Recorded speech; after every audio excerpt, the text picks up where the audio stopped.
They say success is the best revenge, but precision is key. My name is Ava Sinclair, and this is the story of how an arrogant executive's ego handed me his crown. I never imagined myself as the owner of one of New York's leading investment firms. My true passion has always been restoring the past, breathing life into forgotten artifacts.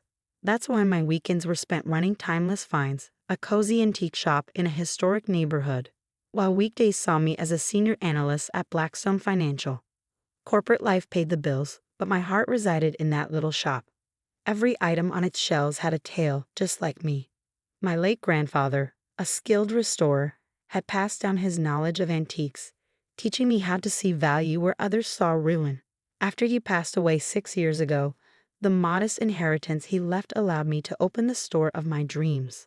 Remember, Ava, he used to say, true worth is hidden in the details. Only a sharp eye can find it. Those words stayed with me, becoming more profound than he could have guessed. At Blackstone Financial, I was known for my meticulous analysis and sharp instincts. I climbed the ladder from junior analyst to senior strategist, respected by colleagues who found my dual life as a shopkeeper quaint at best. But everything changed the day Marcus Langston arrived. Langston, the newly hired operations director, was the embodiment of corporate elitism. His polished exterior hid a sharp tongue and a penchant for tearing others down. He called himself a visionary, but all he seemed to do was take credit for others' hard work. From the moment he stepped in, he made it his mission to belittle me. You know, Ava, running a flea market on weekends doesn't exactly scream financial prowess, he'd once sneered at a meeting. His disdain was constant, his barbs often aimed at my so-called old-fashioned methods. I ignored him. What Langston and the rest of the firm didn't know was that my weekend hobby wasn't just a quaint distraction. It was the cornerstone of something far greater. For 3 years, I've been using my expertise in spotting value to build a private investment portfolio. Those estate sale relics, many turned out to be rare, valuable pieces I carefully restored and sold to collectors. The profits, combined with shrewd market investments, had quietly turned my grandfather's inheritance into a small fortune. Then, 3 months ago, Langston unknowingly set his own downfall in motion. One afternoon, I overheard him laughing in the lounge. Can you believe Ava Sinclair spends her weekends hawking junk?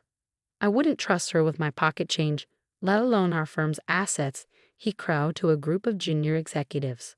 His cronies chuckled nervously, but my closest ally, Sophie Wright, clenched her fists. Later, Sophie confided in me. Ava, Marcus is preparing a proposal to the board. He's planning to call your strategies outdated and push you out entirely. I thanked her, but I wasn't concerned. My own plan was already in motion. Unbeknownst to Marcus, Blackstone Financial's founding partners had been quietly seeking a buyer. The firm was ripe for acquisition, and I was the perfect candidate. I'd spent months building rapport with the founders, ensuring they knew I shared their investment philosophy. Armed with my portfolio and a consortium of discreet investors, I made them an offer they couldn't refuse. Only the partners and I knew that, by month's end, I would own 51% of Blackstone Financial.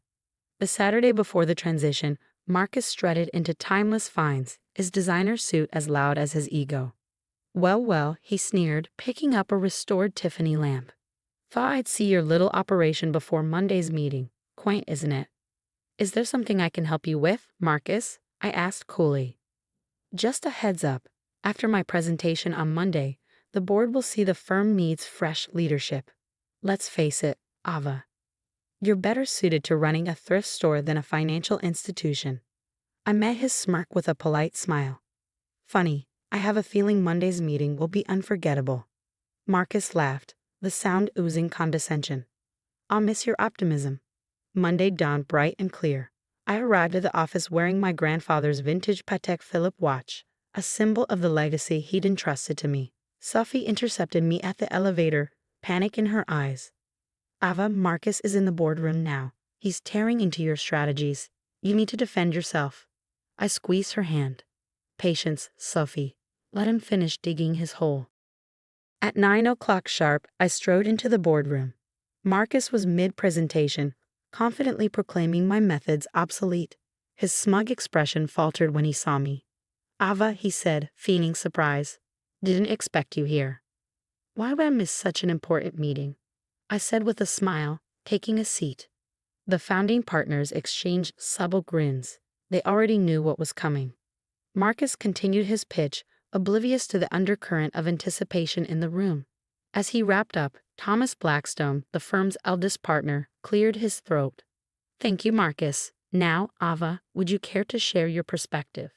I rose, calm and steady. "Certainly, Thomas. Before I do, I'd like to thank the board for their trust. As of yesterday, I finalized the purchase of a 51% controlling interest in Blackstone Financial. Effective immediately, I am the majority owner." The room fell silent, save for Marcus's sputtering disbelief. "Impossible?" he exclaimed. I turned to him with a measured smile. "Value, Marcus, isn't always obvious at first glance. Perhaps next time you'll think twice before dismissing someone's worth." The partners burst into applause. As for Marcus Langston, he quietly packed his things and left by the end of the day, his reign of arrogance reduced to nothing but a cautionary tale. For the next 20 minutes, I watched Marcus Langston dismantle my career, or so he thought. Slide after slide, he critiqued every investment decision I'd made in the past year. His presentation was polished, each chart crafted to show how more aggressive strategies could have yielded higher short-term returns. He even referenced competitors who embraced riskier tactics and enjoyed fleeting gains. "And this," he said with a flourish, pulling up a slide featuring my photo, "is why change is necessary." Miss Sinclair's outdated mindset, and he smirked. Eccentric outside interests demonstrate a lack of alignment with modern investment principles. The photo on the screen was of me arranging a display in Timeless Finds, my antique shop. Clearly, it had been taken without my knowledge. Several board members shifted uncomfortably, recognizing the impropriety of Marcus's tactics. In conclusion, Marcus declared, puffing out his chest, "I recommend immediate restructuring of the senior analysis team, starting with." "Thank you, Marcus," I said, standing. My voice was calm, but it carried to every corner of the room. That was enlightening. "Now, if you'll allow me, I have a presentation of my own." "What?" Marcus stammered, his composure cracking. "You're not authorized to." "Actually," interjected Thomas Blackwell, the company's eldest founding partner, "she is." "Please, Ava, proceed." I connected my laptop to the projector, feeling the weight of the moment. While Marcus was busy taking unauthorized photos and cracking slideshows, I was doing something else entirely. With a click, I displayed the first document, the finalized ownership transfer agreement. As of yesterday afternoon, I am the majority shareholder of Blackwell and Grant Investments, owning 51% of the company.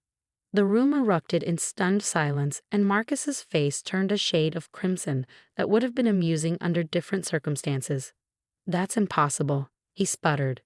"You're just a what, Marcus? A shopkeeper?" I countered, raising an eyebrow. With another click, I pulled up analytics showing the performance of my personal investment portfolio over the past 5 years.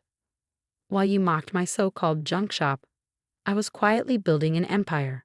Those worthless trinkets, they funded my first major investments. The pathetic attention to detail you ridiculed, it helped me spot undervalued opportunities others overlooked. The boardroom was silent as I laid out the facts, my portfolio's consistent long-term success, my commitment to the company's founding values, and my vision for its future. "You see, Marcus, true value isn't found in quick gains or flashy presentations. It's in recognizing potential where others see none." I turned to the final slide, showing a single bold statement. "Marcus Langston is hereby terminated, effective immediately." He shot to his feet, his face a storm of rage. "You can't do this. I have contracts, agreements, which include clear misconduct clauses." I interrupted smoothly, nodding to the security team waiting at the door. "Taking unauthorized photos of employees and creating a hostile work environment fall under those clauses. Our legal team will handle the specifics." As security escorted Marcus from the room, his protest faded into irrelevance. I turned to the board members, my voice steady. This company was built on principles of integrity, patience, and respect for true value. I intend to honor those principles. Those who share that vision are welcome to stay. Anyone who doesn't is free to follow Mr. Langston's example. Not a single person moved. The hours that followed were a whirlwind of congratulations, meetings, and astonishment as the news spread through the company. Around midday, Sophie burst into my office, wide-eyed and breathless. "You knew," she said, half laughing, half accusing. "All this time you knew." I leaned back in my chair, a satisfied smile on my face. Sometimes the best strategy is patience. By evening, Marcus's office was empty, his nameplate gone. I sat at my new desk, gazing out over the city skyline. My phone buzzed with a text from Thomas Blackwell. "Your grandfather would be proud." I glanced at the vintage watch on my wrist. His watch. He taught me to see the beauty in forgotten things, to uncover value hidden beneath layers of neglect. His lessons had guided me here. The next weekend, I was back at Timeless Finds, carefully restoring a Victorian writing desk. Customers seemed surprised to see the new CEO of Blackwell and Grant Investments sanding wood, but I wouldn't have it any other way. Every piece in the shop told a story, stories of transformation and rediscovered worth, just like my home. As for Marcus, the last I heard, he was scrambling to explain to potential employers why he'd left Blackwell and Grant under less than ideal circumstances. His penchant for quick wins and shortcuts had finally caught up with him. Meanwhile, our firm thrived, staying true to the values that had always set us apart. In my office, I kept a display case with 3 items. My grandfather's first antique find, a porcelain teacup, a framed photo of Timeless Finds, and the company's latest quarterly report, showing our continued success. Together, they reminded me that understanding value, true value, has the power to change everything. Every so often, I opened the file containing Marcus's infamous PowerPoint presentation. It was a potent reminder. Success isn't about silencing critics. It's about staying true to yourself and finding value where others fail to see it. And Timeless Finds, it remains open every weekend, a tribute to the belief that every person, like every object, has hidden value waiting to be uncovered.